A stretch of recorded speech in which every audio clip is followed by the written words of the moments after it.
welcome to Two Bees in a Pod.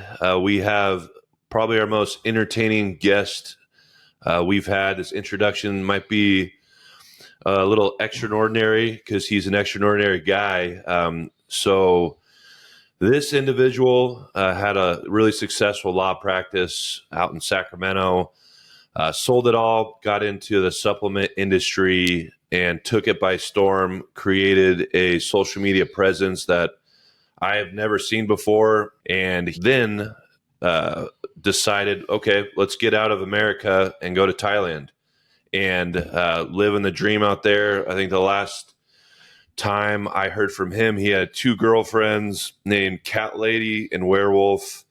And then crazy stuff happened. Obviously, the elephant in the room we're probably going to talk about in the very beginning to get that over with, but got involved in some crazy murder investigation and was pretty much on the run for a little bit. But if you know this guy, he's one of the nicest guys you've ever met, one of the most gentle souls.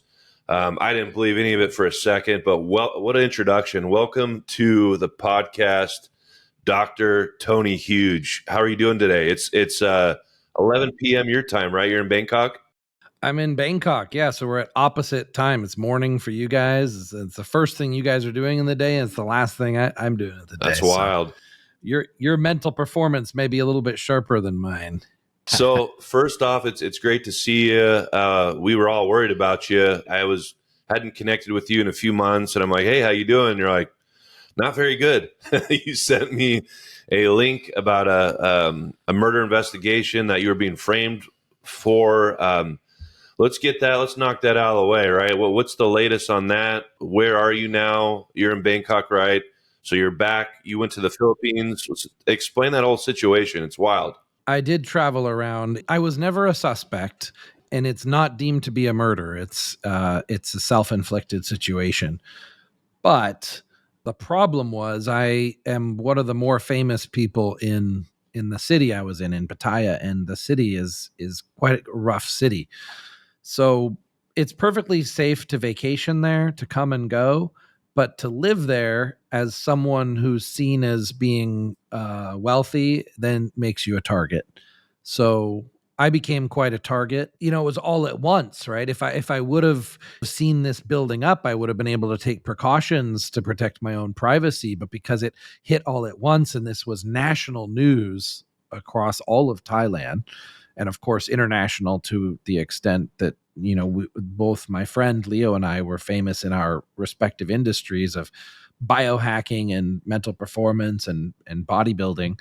So it became a big news story, and then I had stalkers, and then there was like a bounty for people finding information. So by the time it was done, I had people following me everywhere, and the police had already concluded the investigation and did very thorough investigation, researched everything, and interviewed everybody multiple times, and they put my life under a microscope.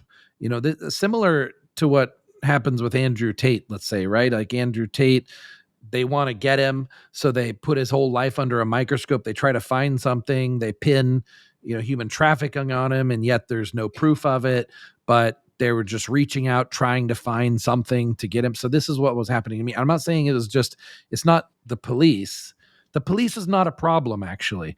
It's all these other things around it that started invading my privacy. And, all of my girlfriends get interrogated and, followed. And so then it makes me toxic. This is the biggest problem, is that everybody's afraid to be around me because I bring this attention and this lack of privacy. And in that world, in Pattaya, a lot of people are there to protect their privacy. A lot of people leave other countries to go there because they want privacy. And so I become quite toxic because now I'm, famous, but in a way that could bring negative attention to them. Now, all of that is done. All of that is over with. Everything is totally fine. The investigation was thorough, DNA and fingerprinting. And I mean, like 10 different police investigating every little detail of everything. And of course, everything was exactly how it looked when it first Well, I say looked. It looked bad because the media tried to make it look bad. This is another situation where the media was intentionally trying to make it look like something much more dramatic than it was, and then another media source echoes that, and it's like the telephone game where it just echoes and echoes, and there's just so much false information out there. So I went out there, I tried to clear it up, I told the truth, and people didn't believe the truth, right? So it's me versus hundreds of different media personalities, sources. But also, everything I said sounded quite unbelievable because, and me, Brandon, so when I say this, you get it. The media's never seen someone as honest as me before. It's never happened. Nobody's ever gone in the media and in the public and told a story about a traumatic life event that's happening like this in real time with complete and honesty and transparency, with the limitation that I was protecting some level of family privacy. That's not my privacy that I'm trying to protect. That's their privacy I was trying to protect. But other than that, I was giving, all the information about it, and people didn't believe it. They're like, "Oh, if he's talking about this, he must be lying. It must be misdirection. It must be misinformation." But I started out as an influencer building this character. It's myself, but it's my real character. But this entire character, everything I stand for is honesty and transparency. And that's what I brought to the fitness industry. I told people the truth about what athletes take and biohackers take and, successful people take as far as drugs and performance enhancement. And even then, people don't believe what I say because it's so unbelievable, because the media is just packed full of lies. And then all of a sudden someone comes out and tells the truth about things and it sounds like a conspiracy theorist. First of all, I want to apologize about that. There's nothing worse than having your personal life explored and throughout the media there for something that really doesn't seem like it even had anything to do with you. There's always that thing. There's the crime, and then there's the story around the crime. And I think it was obvious that the crime wasn't much of a story, but you were. And so they concentrated on you as opposed to what actually happened, and then it takes on a life of its own. We see that all the time in the media now where, something happens and someone who is either a suspect or involved becomes the focal part of the whole story. So I, first of all, want to apologize because that sucks having your personal life opened up like that.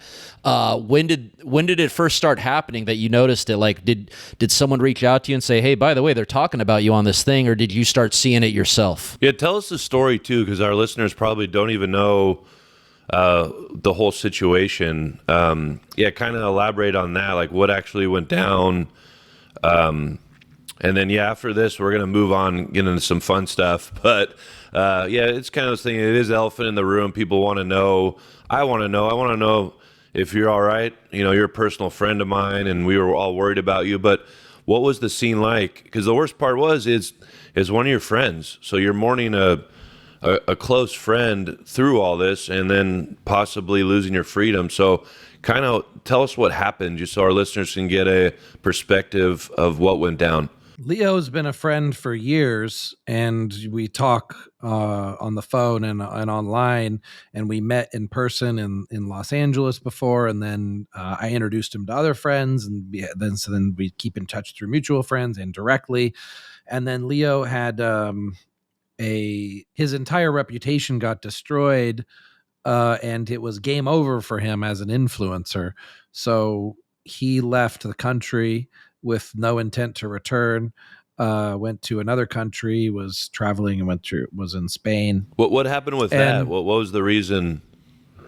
Do you not want to get into it, or I don't know? Yeah. No, it's all public record. It's everybody knows about it. So it's that Leo was allegedly abusive towards his ex-wife, and I say ex-wife, but they're still married. Sorry.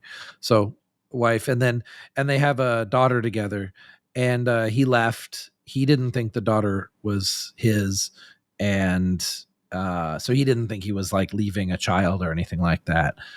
But his reputation, like what he was building as his reputation to the public, was the opposite of someone who would abuse his wife.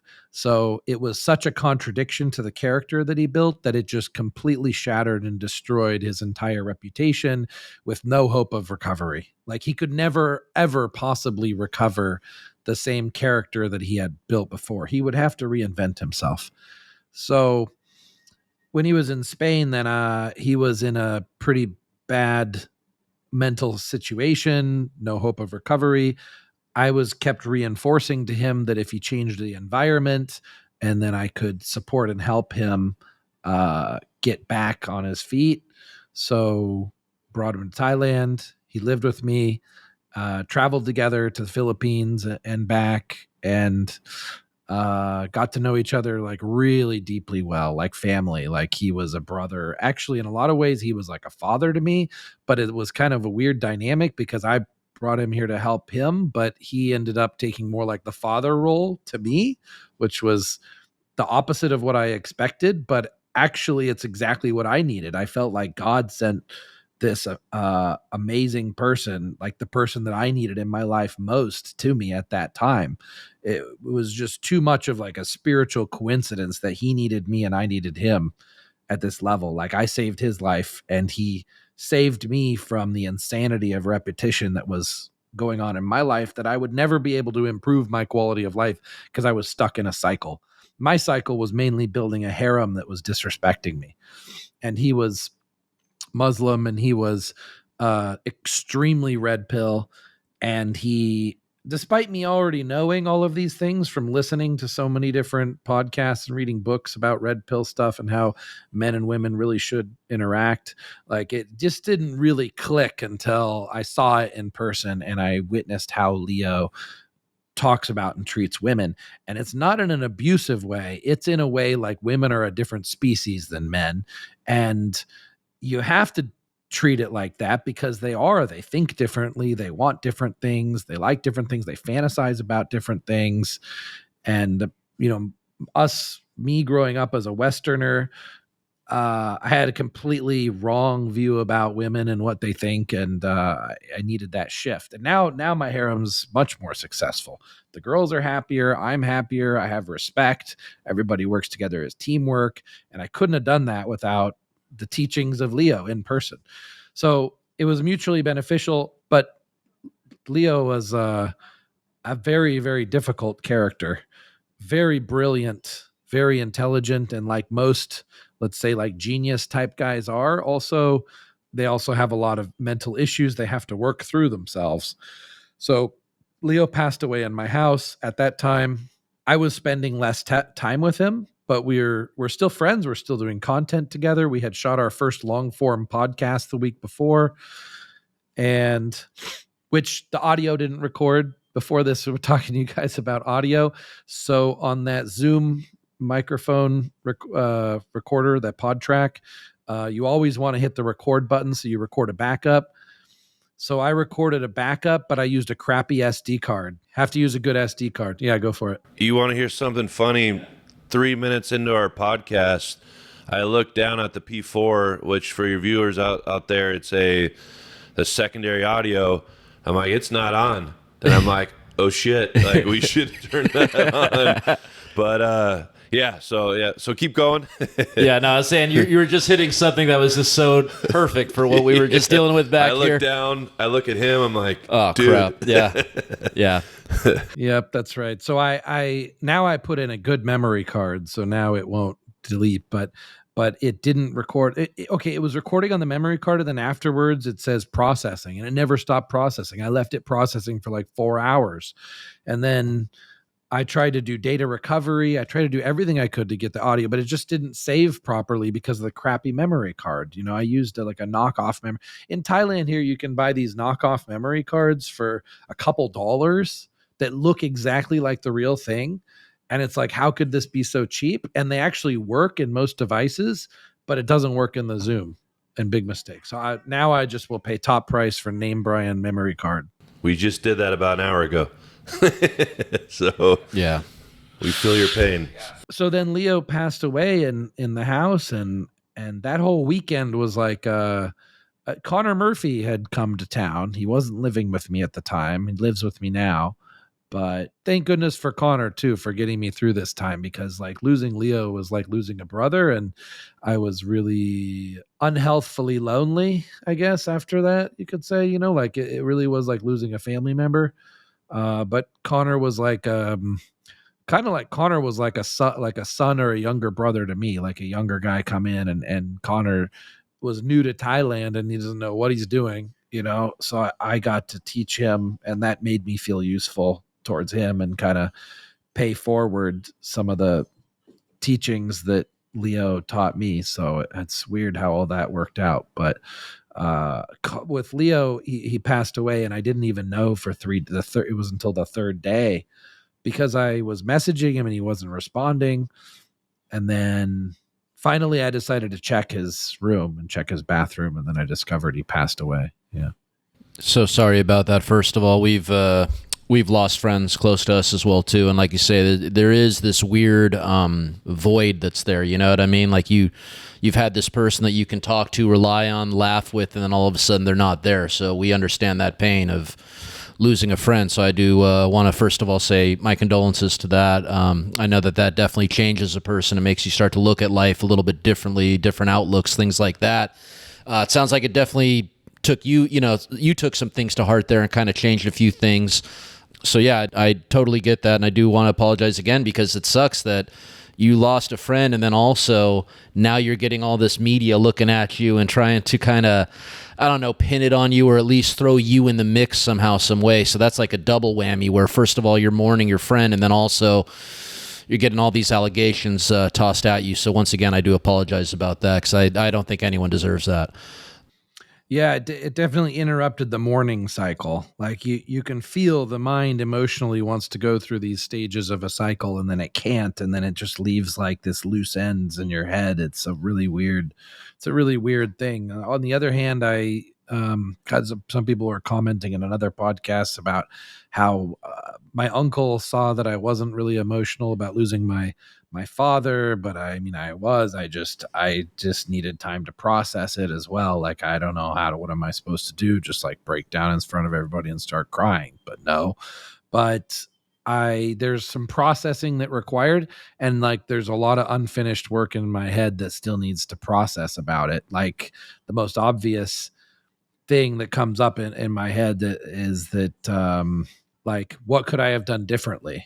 And there's definitely things I could have done differently, that I think he would still, but the problem is, like, I would have had to do them differently, and then again, and then again, and again, and again, and I don't know how sustainable that was. So that's kind of where I arrived at my own conclusion. So that's why yeah. Well, what point did you have to leave town? Like, were you scared for your freedom, or was it the press, or at what point do you like, I got to get out of here? I didn't feel safe. Well, there was a couple factors. So one is, it was really hard to enjoy myself, because I'd always, even when Leo's at the house and I go out to have fun, like, I feel bad that Leo's not even with me having fun, and I bring him a girl back, or something like that. I make sure that Leo has fun too, because he could be kind of a hermit sometimes, researching and doing, like he does. So then he passed away, and then I go to, Pattaya's a party city. I'm going to go out and have fun and party, and then, like, I'm out having fun, but my friend passed away. I guess it's a sort of feeling like, I never said it like this before, but it's like a soldier at war, and then like all his platoon dies and he's still alive. And I've seen this in movies, and like, why am I still alive? Why am I the one? I should have died with the rest of my soldiers. Like, there's some feeling like that, which is like, it's not fair that he passed away and I didn't. But I mean, that's ridiculous, because it's not like a war situation, and it's not luck, and it all comes down to life choices. But on the other hand, like, you can't help but that feeling surface. So how do you, like, when you're having fun and then you have that feeling come up, it's kind of a downer. So that's one of them. And then the other was, the privacy and the spying on me thing. And also the girls, the harem. Like, my patience for drama was very low. Like I had enough drama with the Leo situation. I had no patience for drama with any of the women. So getting away from the women was also something that I needed. And then just being watched all the time and it being hot on the media and all that. It had nothing to do with the police or escaping. I mean, in Thailand, for sure, 100%, the second that they want someone, they shut their ability to leave through immigration. And they know where you are at all times. They track you on the phone. Surveillance is very high. They have security cameras in every street. They can track people really well. So there's no like hiding from them as a foreigner like me. If you're Thai, yeah, okay, you could, get through stuff, but there's no way a foreigner's hiding or escaping or any of that. The only option is to cooperate. And that's all I did. Just like very high level of cooperation. So yeah, I'm telling you, like, the reasons that might seem obvious why someone would leave are not exactly the reasons, but change of environment. And then also I thought, God, if it's going to be like this in Thailand, like I'm never going to have privacy again, should I move to another country? And then it's nothing like, forget the thing that the Leo thing happened, now just at a point of a privacy concern, because I like being really open. I like vlogging and showing everything about my life. But there's like a certain threshold. Like I don't show like my actual address, even though you could figure out what it is. But like the news published my address. So you have people showing up to my house. And then you're worried, like, God, did I lock the gate? Is it locked? Did I turn my cameras on? Like all these things about security when you have, tens of thousands of people who know where you live, and some of them may be crazy, and there's a lot of crazy people in Pattaya. So the reason why I'm in Bangkok right now also is because there's quite a bit of crazy people in Pattaya. And in Pattaya, I'm a big fish in a little pond. I draw a lot of attention. Everybody knows who I am. I have no privacy. And also in Pattaya, it's a little bit harder to get in a hardcore work mode because it's a party city and it's a lot of fun. And in Bangkok, it's a work city. It's still a lot of fun. But like in Bangkok, I want to work all the time. I want to be focused. I want to be learning. And I realize and also the people around, like in Bangkok has world-class entrepreneurs and smart people who are networking, and Pattaya doesn't really have that. It has more like retired people having fun, people partying. So that environment change, I think, was good too. It's kind of a wake-up call too. It's kind of like another element of this is that Leo taught me a lot of stuff about how to reach the mainstream better, which I haven't implemented yet. And I feel like if I don't implement some of the things that Leo taught me, he would be kind of rolling over in his grave. So Leo taught me sort of a code and a lot of things about reaching the mainstream. And it's like, I feel like I want to follow a lot of the things that I learned from him. And I taught him a lot of things too. And he would be following those if he were still here as well. Like we taught each other a lot, but I want to follow through and make use of the information that he taught me as well. And so to put that story to rest, obviously you're innocent from the beginning, but there's no investigation. They did the DNA, everything, and you're exonerated from that. What was so it was a self-inflicted issue or a overdose, or what is the final ruling, I guess, on it? Well, I guess it's more like a slip and fall. Okay. Because he hit his head. It's blunt force trauma, but there's no weapon involved. He's locked in the bathroom. There's no possible physical way anybody could get in and out of the bathroom. Well, there's a lot of theories. There's a window that was open in the bathroom. Somebody could have crawled out and all that. Anyways, but the bottom line is it's the police, when they first saw it, they're like, oh, slip and fall. And they still say basically slip and fall. Okay. And then let's get into some fun stuff. And again, I'm sorry that happened to you. You're such a good guy, and you're such a loving guy and accepting guy, and it's just some things are just unfair. But let's get into some fun stuff. What I love about you, you beat to your own drum. You don't care what anyone thinks. What made you make that decision to get out of your career as a lawyer? You had a very successful business you built up. You were living on the river, beautiful house, Ferrari, the whole bit. What made you make that turn to let's start a new career? What was that look like? What was there a lack of fulfillment, or what did that look like? It started probably when I was 30 years old and I took my first trip to Asia. And, in Sacramento, I felt like the big fish in the small pond. And I felt like I had reached, a certain level that I found fulfilling.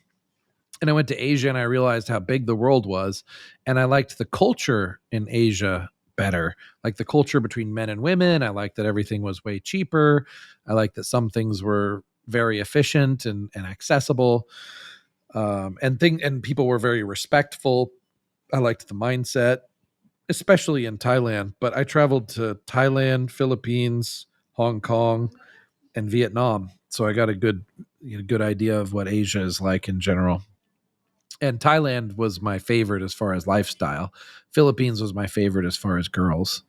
And Hong Kong just blew my mind because of how big it was and how much money was there. And it's just still shocking. Like going to Shanghai is just absolutely shocking. Because us Americans, we think that America's pretty big and our cities are big, and then you go to Shanghai and it just dwarfs anything I've ever seen in America. It makes me feel like even if I was from New York, I'd feel like I was from a small town compared to what I've seen in Shanghai, right? So I said, wow, I think I want to experience more of this culture. Eventually, I want to transition to be there, whether it's when I'm 60 years old or whatever. Just someday I'd probably want to be in Asia. And then with my law office, I think we peaked at around 23 employees. And when I'm the head attorney, because the law firm's built on my name and my reputation and my marketing, when anything goes wrong, it comes up to me. I personally make sure every client is happy. And if there's any problems, I personally deal with it. So you can imagine how many problems there are in a law office with the amount of volume that we were doing. It was extremely stressful. It was really hard to sleep at night. And I also took on way too many cases that were extremely complex that required me to handle it instead of being able to delegate to staff. So after all that, I was like, wow, I just really need to simplify my life. And then with the cost of things, I also thought, gosh, if I simplify my life, I can't really afford to live the lifestyle I want in America. I mean, for example, here in Thailand, you can hire, a maid, cook, cleaners, whatever, servants, you could say servants for $400 per month each. So if you in America, you could hire one servant for $4,000 maybe. In Thailand, you could have 10 servants. And in India, you could have 100 servants for that price. It's that's just how other countries are. And in other countries, it's like if you have money, you definitely have servants. And there's nothing negative about it. Like this is the economy. This is what they want. There's people that want to do these jobs. They're very happy to do it. And I really value that because I don't want to have to cook my own food. I don't want to have to clean my own condo. I like getting massages. So a lot of it is about like the cheap level of the service industry. And then girls. I thought when I first came here, I was having threesomes every night. And I thought that was normal, but that's because I was paying for it. Later, I find out that Philippine girls and Thai girls can be the most jealous girls ever, that I'd probably be able to have easier threesomes in America with white girls than the Asian girls. But they're submissive. The Asian girls are submissive up to a point, and then once they have a little bit of power or ability to say so, they might fight back, and got to be ready for that. But anyways, I thought that was what it was like. I thought I was going to be able to have like my harem and everybody get along, because in America I was dating, I'd have a different girl every night, and same girlfriends. Like I didn't really sleep with new girls a lot. I would just have 7 girlfriends for 7 different nights of the week. But my problem with that was like, this is so inefficient. Why can't they all just live together?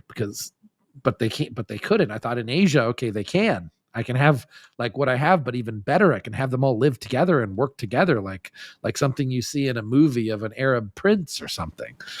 And I thought that was going to be easy. And I'm still working on that. I've been in Asia for like 4 years, and I'm still trying to make that happen. And it's not as easy as I thought.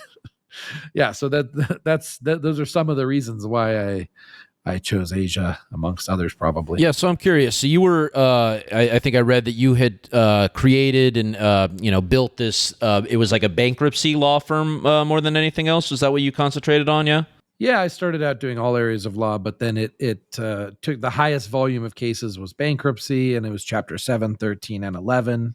And I handled most of the 11s, a little bit of the hardest 13s, and the most challenging 7s. But most of my staff would then do the 7 and 13, and I'd focus on the 11s, business reorganization. So I got my certification as the youngest certified bankruptcy lawyer for business reorganizations. Yeah, I'm just curious because I know as a lawyer, you kind of, I'm not super familiar with how it works. Obviously, you pass the bar and all that stuff, but I don't know if there's like a particular area that you're focusing on throughout school, like versus civil versus criminal, that kind of thing, or is it kind of open and you kind of just start working on cases and see what works best for you? I'm curious. I'm not really sure how that works.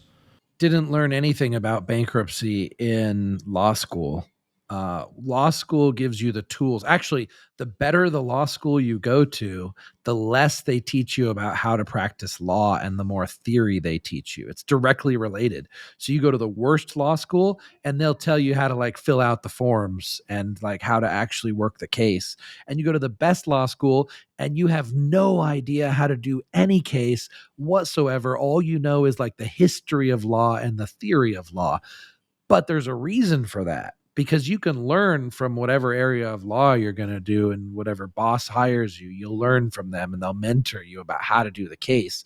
But what's really hard to teach is the theory of how law works and how to read law and how to know, how to take good facts and throw out bad facts, things like that, which is actually in biohacking. All these lawyer skills took my biohacking hobby at the time to the next level, because I could use my lawyer skills to parse through the information and find what's good information, what's bad, because like 90% of the health information out there is not really optimal, but 10% is golden.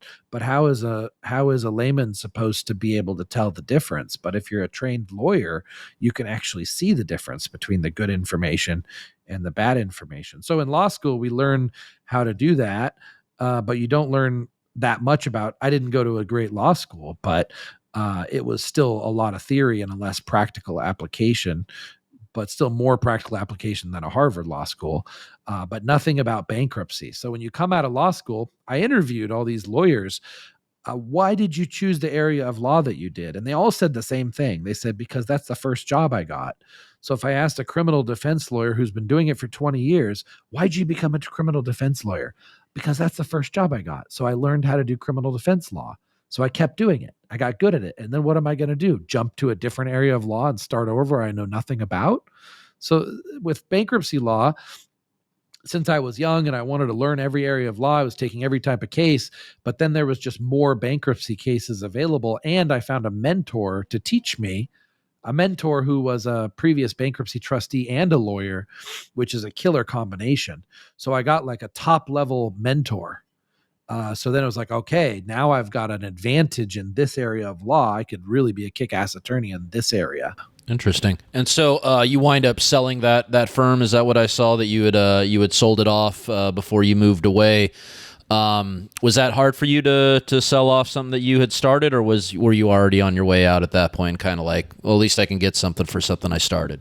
It was a big relief, because prior to me selling the law firm, I had hired a law firm manager. He was amazing at managing the law firm, but he wasn't a lawyer.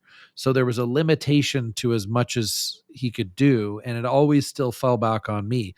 I was trying to figure out how could I retire from the law firm but still retain ownership of the law firm. And then I went out and I hired one of the best other bankruptcy lawyers, like one of the top 10 best bankruptcy lawyers in Northern California. I hired him. And I thought, okay, now I've got one of the best lawyers to manage the law firm. Plus, I've got this amazing staff that I've trained, the great software. He should be able to just manage this law firm. But he couldn't even come close to handling it. I mean, not even any possibility. No matter if you handed him $10 million, he still couldn't manage it, because some great lawyers are not great managers. So he could be a lawyer, but then he can only handle so many cases himself. I thought he'd be able to manage the staff. So at that point, I was just like, oh man, I got to figure out a better solution. And I was mentoring for many years my good friend from when I was growing up, and I convinced him to go to law school. And I wanted to give, I wanted to prove to him that going to law school was a good choice. So I wanted to mentor him to be the best possible lawyer, teach him everything I know, and with hopefully he could take over the law firm someday. Like that was always my goal. I would pass it on to him because he was behind me by so many years. It was perfect. Like I'd retire out and he would take my place. Um, I didn't know if he'd be up to it because it's, managing a whole law firm is a lot of stress, but I was building him up for it. And then when I did pop the question to him, like, hey, would you be interested in acquiring ownership of the entire law firm? And I told him, you're my best friend. I'm telling you right now, this could ruin your life. Yes, you'll make a lot more money, but you're going to be super stressed out and stay up late at night. And all the weight of this on your shoulders, I don't want it to crush you. Like I would give this to you, and obviously I make money from it, but this is a huge gift for a younger lawyer to be able to acquire a law firm on payment terms and everything else like this, right? I mean, what an amazing opportunity to go from associate attorney to owning a law firm. And I tested him out, I felt him out, and it was the best decision I ever made. He really stepped up. We all have these opportunities in our life where we have something comes along where you have the choice to step up or not, and that one choice could change everything, and that he had the opportunity and he stepped up, and it's like I watched a boy become a man, and he handled it. He really handled. The clients loved him. He dominated the cases. He was meant for it. Yeah. I got very lucky. No, that's really cool. Like I say, it's got to be tough when it's something that you built yourself that you got to give on to someone else. I'm sure it still even had your name on it for a little bit of time afterwards too. So, it's still your reputation one way or the other. But I'm curious. So, as you're lawyering up all these bankruptcy people, are you also getting shredded in the gym? Is this kind of when you're you kind of started to shift over to how you were putting things into your body and getting just huge as can be? When did that kind of shift start happening with you? I started bodybuilding when I was 14. Wow. I was taking it serious when I was 14. I didn't intend to compete. I was just trying to become superhuman. And there's something, like a sport. You just want to be the best at the sport. Well, bodybuilding, luckily the side effect of the sport is having big muscles, which is pretty cool. And all of that was started just to impress one girl who ended up, of course, not caring anything about that, but that's okay. I just needed the carrot in front of my face to motivate me, to get me jump started. But my passion was beyond just bodybuilding. It was biohacking. And when I first started this Tony Huge character that is mostly known for extreme bodybuilding, I was still equally passionate about all the other elements of biohacking. I just talked more about the bodybuilding as I got more into that industry, and I started making great connections and learning from absolute masters in the industry. And so that's where the opportunity for my biggest amount of growth and increase in my own knowledge was in that industry. Especially learning from Coach Trevor, who was the most brilliant bodybuilding coach still that I've ever known. To be able to learn from him, I wanted to go all in and learn everything. So I was doing all that while I still owned the law firm, but near the end. And I actually competed in my first bodybuilding competition before I ever did this Dr. Tony Huge thing, just as a personal challenge to myself at one of the busiest times of my law firm. So I went on the ketogenic diet. So I had huge amounts of energy, and I was training at least twice a day. And I was also then just sleeping 6 hours and then also working, 12 hours at the law office on top of it while preparing for a bodybuilding competition. So that's one of the most disciplined times in my entire life, because it took flawless every minute of the day had to be absolutely optimized, perfect discipline. Don't know if I could even pull that off anymore, but it was a test of what I was capable of, kind of like going through boot camp. And that was before all this Tony Huge stuff. And that was before was maybe around the first time I went to Asia, but I had not made any decision about, retiring from law or moving to Asia yet. So tell us about, I'm still perplexed about 7 girlfriends in America. Like, that's all I'm thinking about for the last 20 minutes was how the hell did you do that? God, talk about stress. But what was it like? What was your life like when you moved to Thailand? You first get there, and what does your life look like? Because you had 2 apartments, correct? One in the city and one in what was it? What was the city you first moved to? But there's Pattaya and Bangkok. Yeah. Pattaya and Bangkok, and you had an apartment, in the exact same apartment, right? I remember talking to you about that.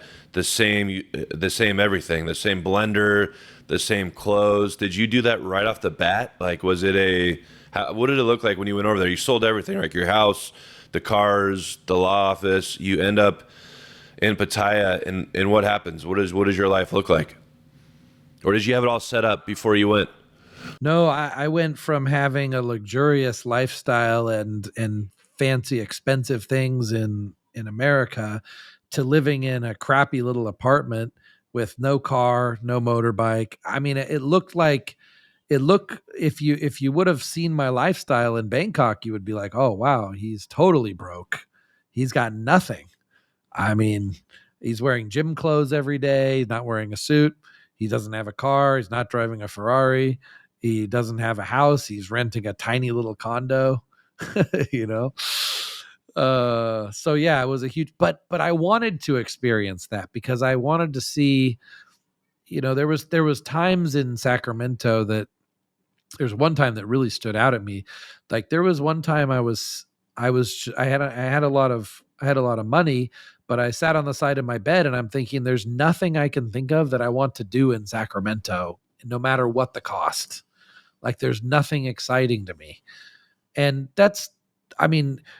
you do a lot of cool stuff and you go to, I don't know what your lifestyle's like now, but you were Brandon, you were running the feeder program to the UFC, you're going to the fight events, you're driving your Ferrari, you got the cool house, pool house, or like pool villa is the style of your house in Thailand. So yeah, you have this great lifestyle and the social circle and all this.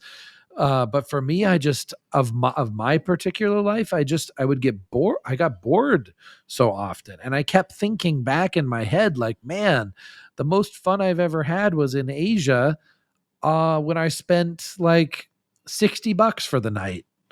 And here I'm sitting in Sacramento thinking like I would spend $10,000 right now to have as much fun as I could have for $60 in Asia right now. This is crazy.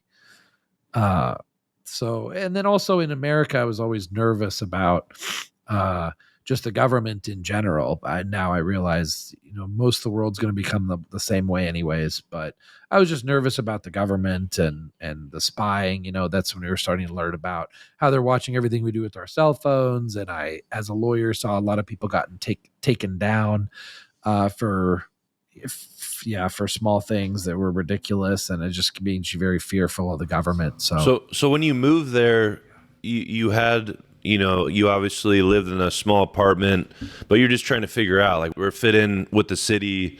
It's one of those mornings, where you fit in.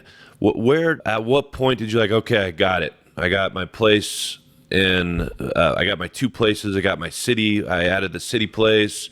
At what point, what did your life look like where you're like, okay, I got it down. This is what I always wanted. This is what I dreamed of. I have fulfillment. It's cheap. I love my life. Because I remember talking to you, we were out in Vegas, and you kind of had it figured out, right? What did that look like? What is a day in the life of Tony Huge when you figured out Thailand? I love you asking these questions because it makes me think about these things and reflect and learn from the past, and also the nostalgia element to it. But I was staying in fairly small condos up until I got rented this huge house, the one that Leo and I were in. And something always felt a little bit off because I'm used to American architecture and we have a lot more space and bigger houses. And so before the house, I was still living in fairly small condos. Now I did get in an awesome condo. It's small, but it was awesome. but I was still claustrophobic. Like I didn't realize that this claustrophobia was giving me anxiety, like living in a small space when I'd been used to living in such bigger spaces. So I didn't really feel like, I made it. This is how I'm supposed to feel until like pretty recent before Leo passed away. So that was like 3 years of living in condos that were too small and not realizing that that was making me uncomfortable. I just thought, well, my condo's bigger than most of the people around me, so I should be comfortable, right?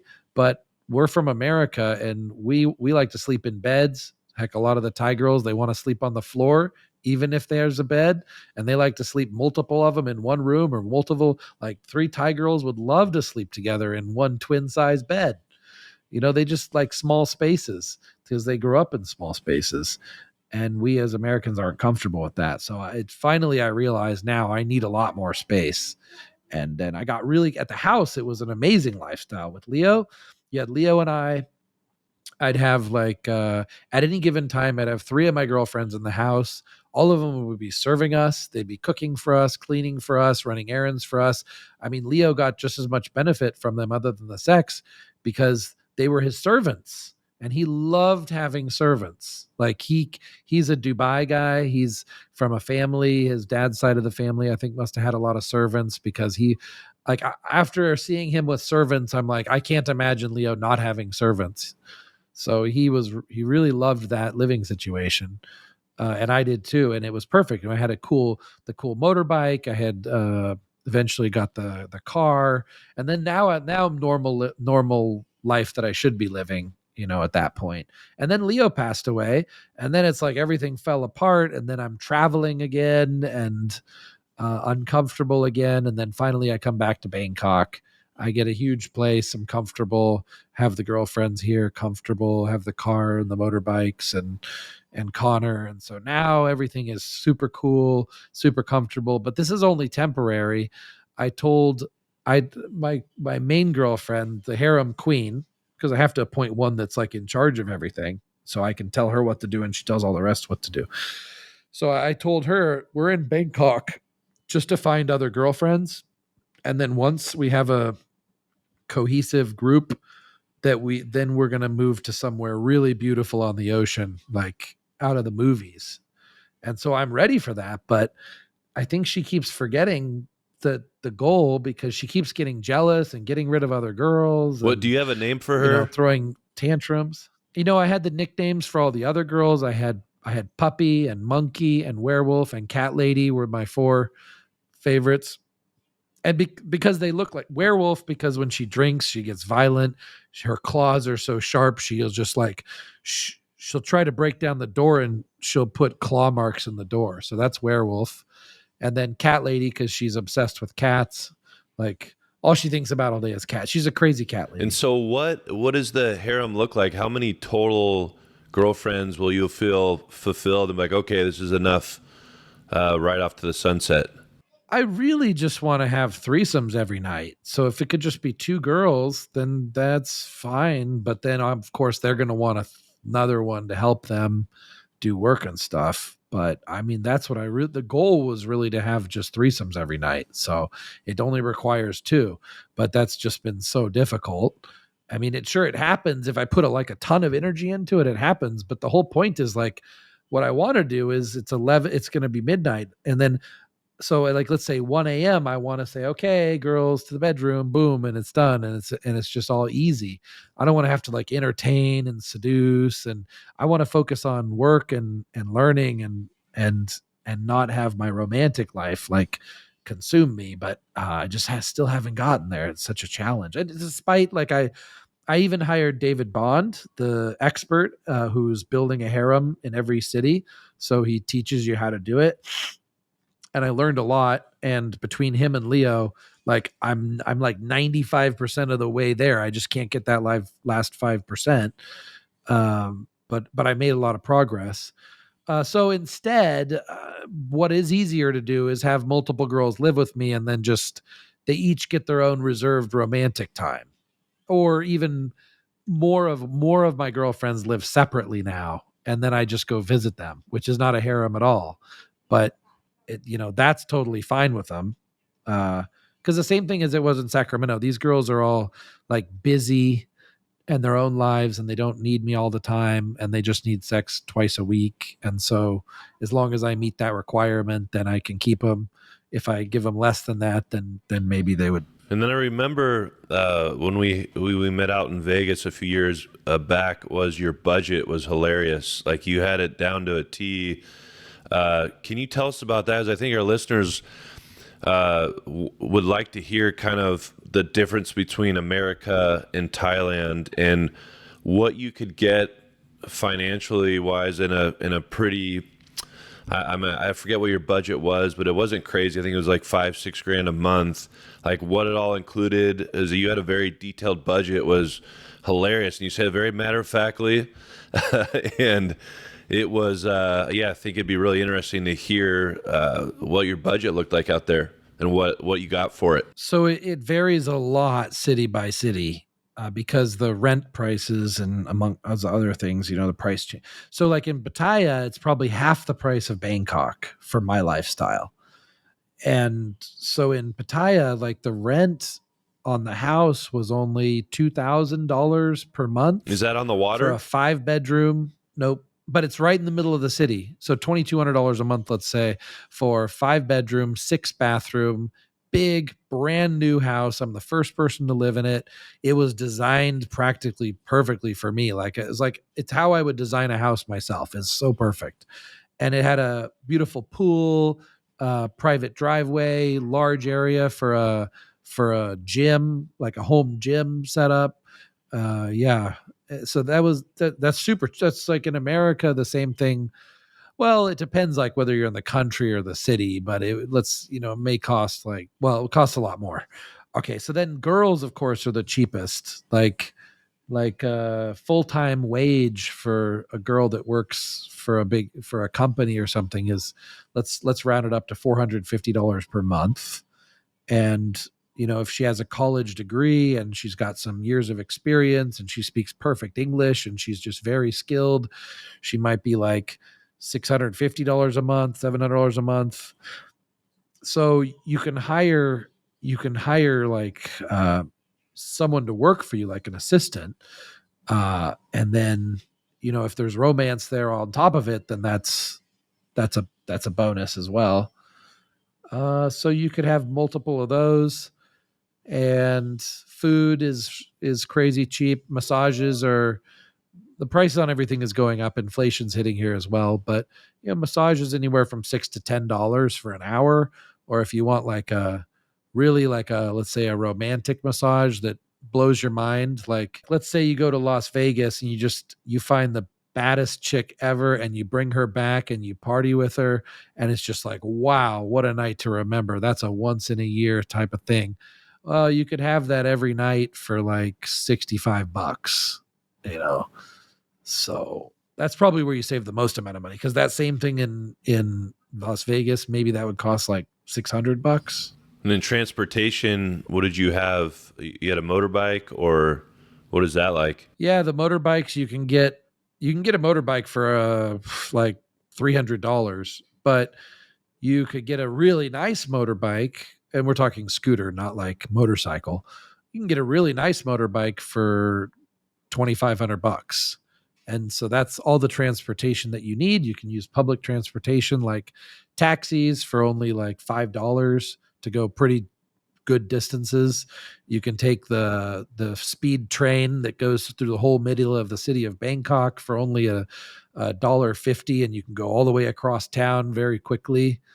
And you can take motorbike taxis for $1, where you jump on the back of their motorbike and they drive you wherever you want. They can go through traffic and stuff like that. You can take for 30 cents, you can jump in the back of a pickup truck and ride a pretty good distance.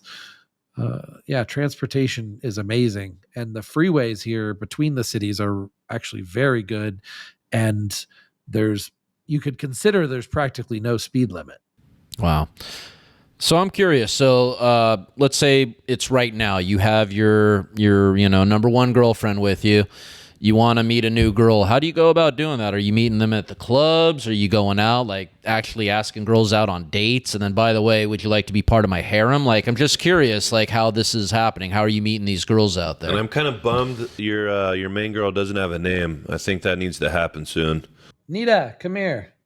They want you to get a nickname. She's going to be stubborn. She's really mad at me today. She's mad a lot, though. She just gets jealous. So she caught me looking at a girl's Instagram post. I could even show it to you because it's like not even that big of a deal. But I was looking at it instead of looking at her. Yeah, just this one. Yeah. It's an Instagram. Yeah, no big deal. Yeah. So I was just looking and I showed Connor. And she's like, oh, you're looking at other girls instead of my beautiful costume. I put all this time into putting, it was a costume or a cosplay convention. But what are you supposed to do? You open Instagram to check a message and then that pops up. And then I say, hey, Connor, check it out. Right? I don't know how I'm supposed to resist that. I mean, Instagram specifically figured out our psychology to do what it takes to get us to look at.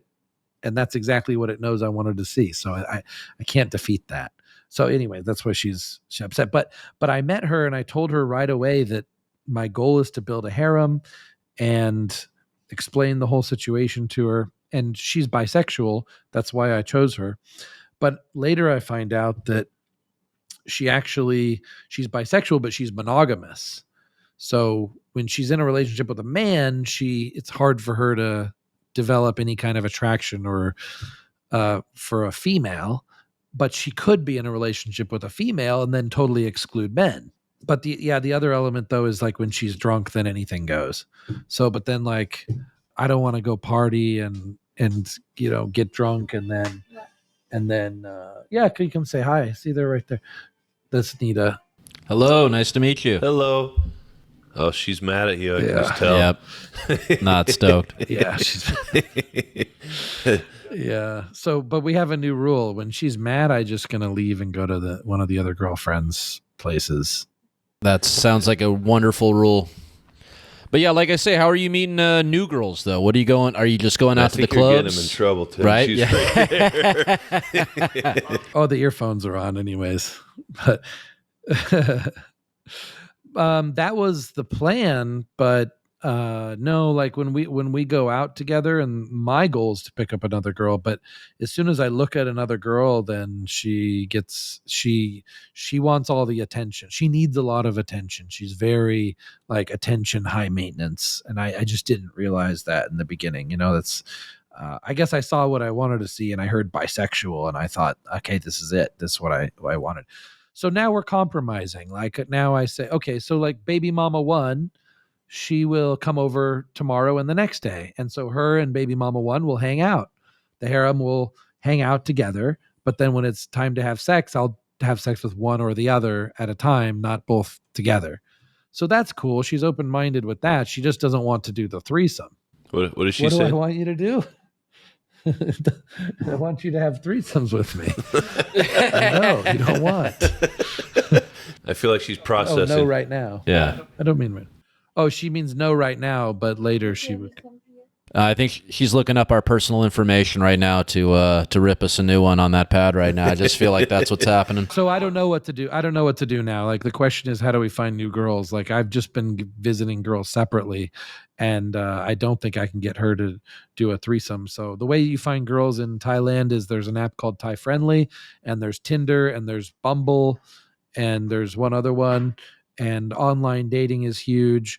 Asians are kind of weird about cold approaches. Like they're so awkward. If you approach a girl in the street, they're like, oh my God, why is a stranger talking to me?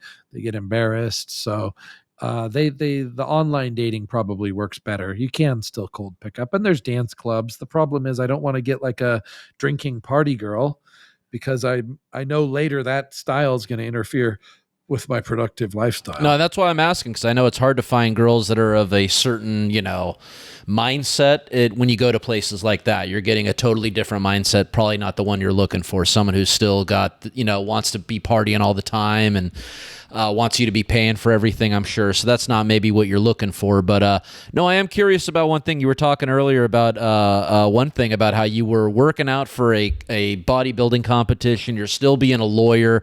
Like, I'm wondering, are you like reading case files while you're like on the treadmill? Like, I'm wondering how the hell you were able to balance all of that, because it just doesn't seem like there was enough time. 7 girlfriends. And 7 girlfriends too. My God, I didn't even think about that. So you're probably on the treadmill getting your dick sucked while also reading, a case file. So like, I just think that's impressive.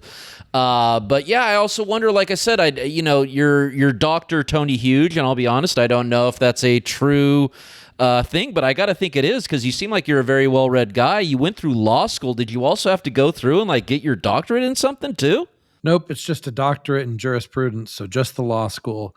The reason why the doctor came up is because friends used to call me doctor, because I learned biohacking at a young age, and a lot of friends would come to me for medical advice.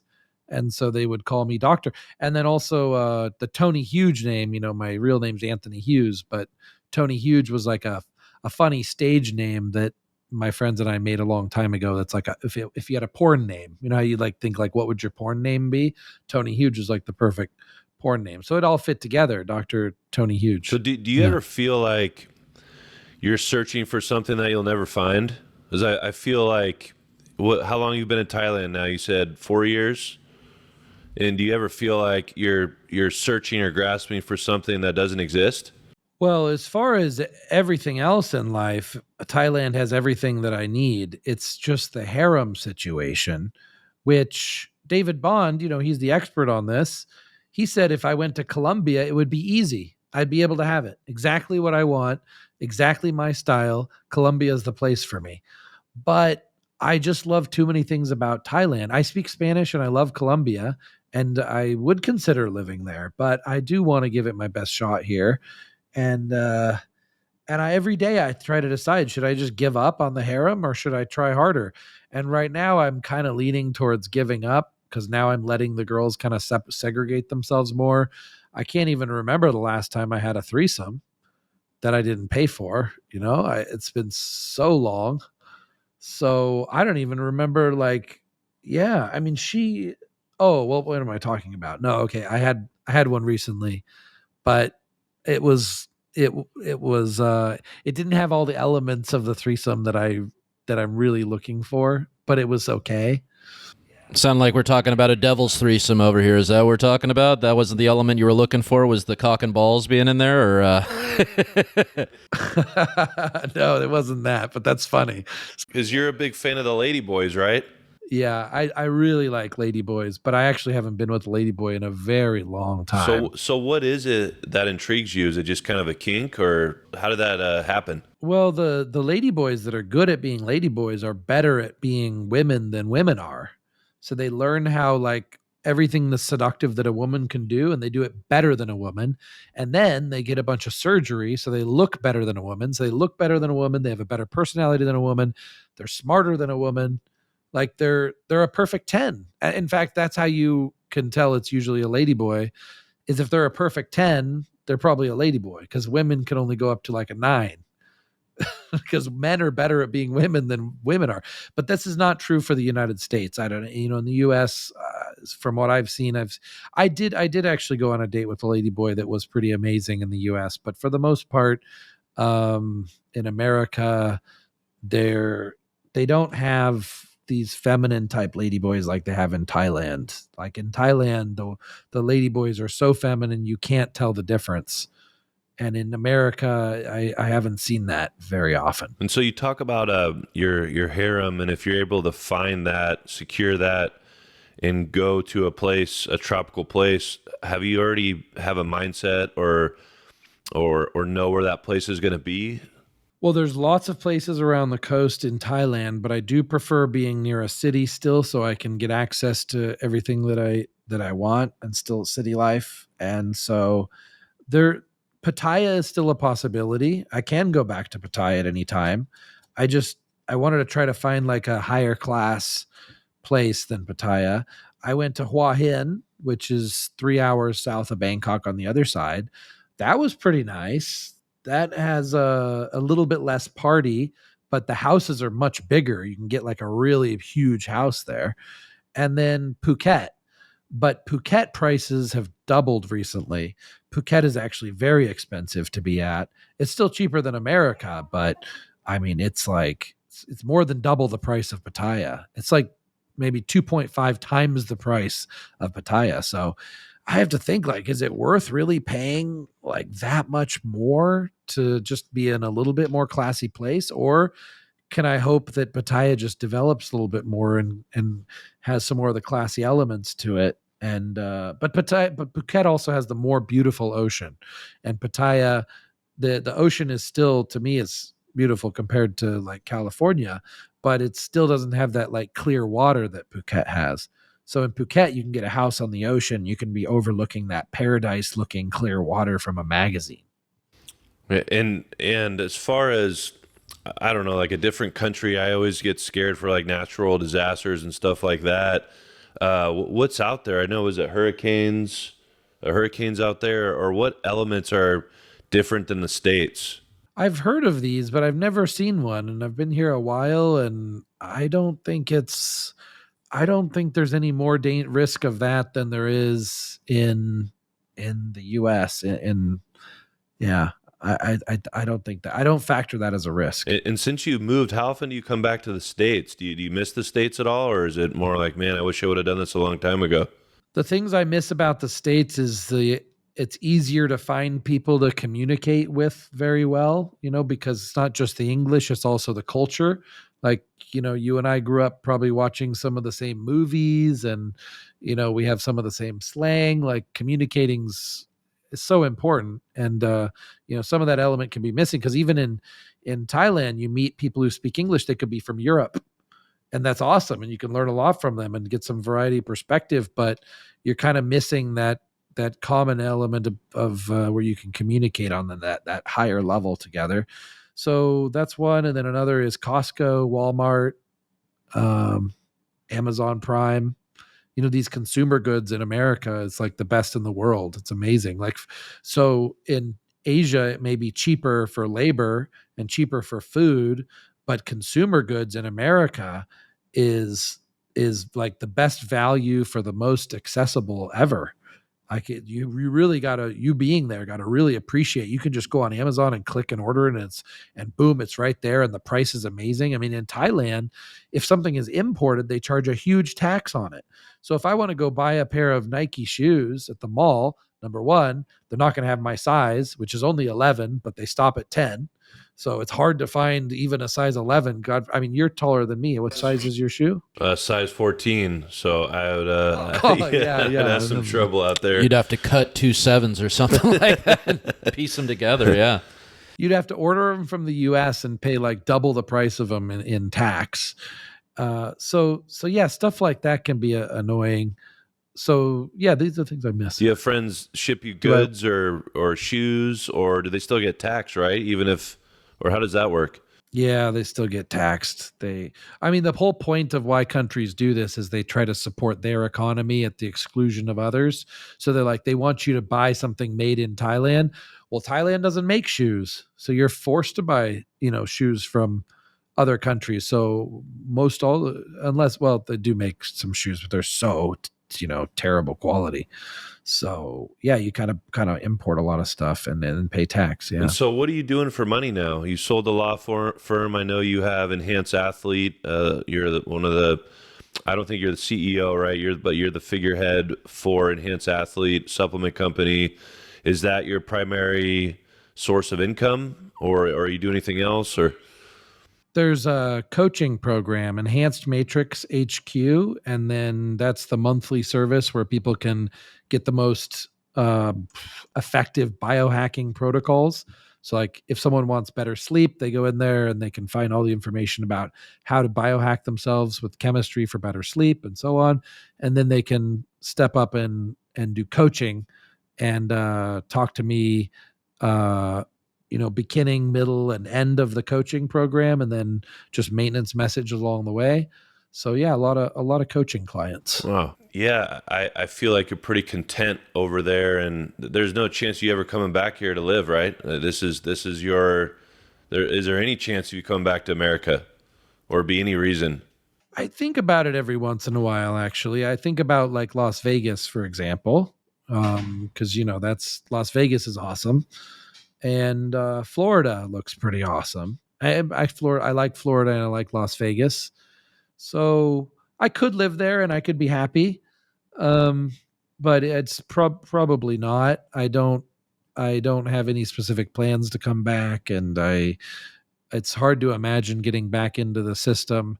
See, the in the U.S., it's like you don't realize if you say, okay, you're going to up and move out of the U.S. permanently, and then you got to deal with your house and your cars, and you got all these contracts you didn't realize that you're locked into. Like, the U.S. is amazing at really locking you down, and so if you're a tourist and you come to America and you want to live a high quality life, it's extremely expensive. Like the SIM card you got to buy for your phone, and dealing with banking stuff, and it's so, like, I would have to completely reintegrate, and it would be a huge hassle and expensive. And meanwhile, like in Asia, you come here and like you can get a cheap SIM card and you can get a condo for cash in the same day for $500. You could walk into a new condo, and you can buy a motorbike on the street for almost nothing. So you could like get set up in one day and you're good. And in America, it's just like overwhelming. It's like I wouldn't go back unless I was ready to reintegrate, and that's a long-term commitment. So I don't see it's possible that some incredible business opportunity or something comes up that outweighs the drawbacks for me, though. Well, I know it's getting late out there. I think it's it's past midnight. We appreciate you coming on the show. Appreciate your friendship. I'm glad everything's going well. And yeah, we're excited to have you on again and see how this harem's going. And it's always exciting talking to you, and appreciate your time. And we hope to talk to you soon. Yeah, this was great. I mean, this was all about me, but I'm going to get more updates from you guys offline then, because I'm really excited you guys started the podcast. And with your resources and your connections and stuff, I'm sure you're going to have some pretty awesome guests. So thank you for having me as one of the early ones. You're definitely one of the most awesome we've had so far. I was going to say I wouldn't hold my breath on you opening a bankruptcy law firm out in Thailand either anytime soon, right? Those days are done. It sounds like it's all just fun and games for the most part, and of course work, but work that you're enjoying. So I'm glad to see that, because that smile on your face seems permanent right now. So keep doing what you're doing. All right. Thank you, Tony. Thank you.